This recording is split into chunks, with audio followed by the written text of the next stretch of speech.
දැන් මේ ලැබුණ හැඩය අපි හදිම නම කිව්වොත් කේන්ද්‍රක ඛණ්ඩය සමාන්තරාශ්‍රයක් කරන්න අවශ්‍ය වෙනවා. අපි ඒ කොටස නිර්මාණය කරමු. මම brushes ක්ලික් කරනවා.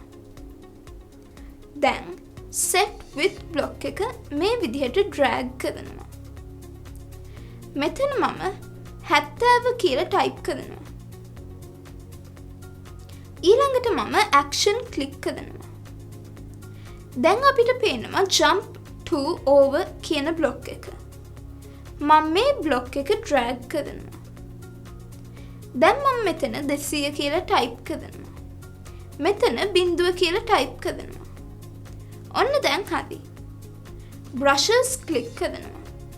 දැන් set color block එක මේ විදිහට drag කරනවා. දැන් මම සුදු පාට තේරුවා. ඊළඟට මම loop ක්ලික් කරනවා. දැන් අපිට පේනවා repeat කියන block එක. මම මේ block එක drag කරනවා.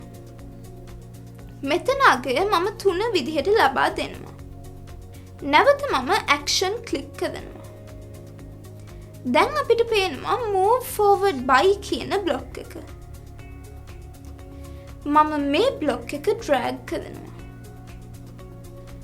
මම මෙතන 350 කියලා ටයිප් කරනවා.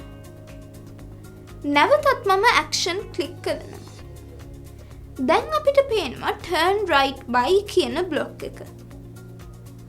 මම මේ block එක drag කරනවා. මම මෙතන 120 කියලා ටයිප් කරනවා. නැවත මම action ක්ලික් කරනවා.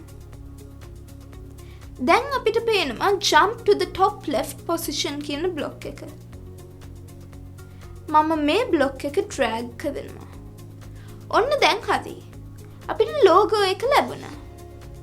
හැබැයි තාම අපිට කොහොමද මේක නිර්මාණය වුණේ කියලා අපැහැදිලි නම් මේ සුදු පාට වෙනුවට කළු පාට ටිකක් යොදන්නකෝ.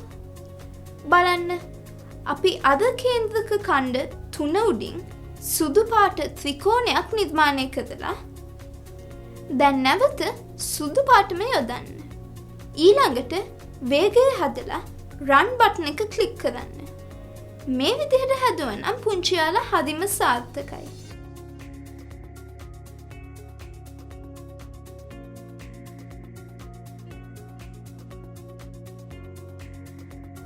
ඔයාලා හදපු නිර්මාණය මට බලන්න 0.76යි 812යි 52.44 දුරකථන අංකයට WhatsApp කරන්න. ඔයාලගේ යාළුවන්ටත් නිර්මාණය ගැන කියන්න. මට වෙනවා වගේම යාළුවන්ටත් යවන්න මේ ඇප් එක බලන්න. ඒ වගේම තව දෙයක්.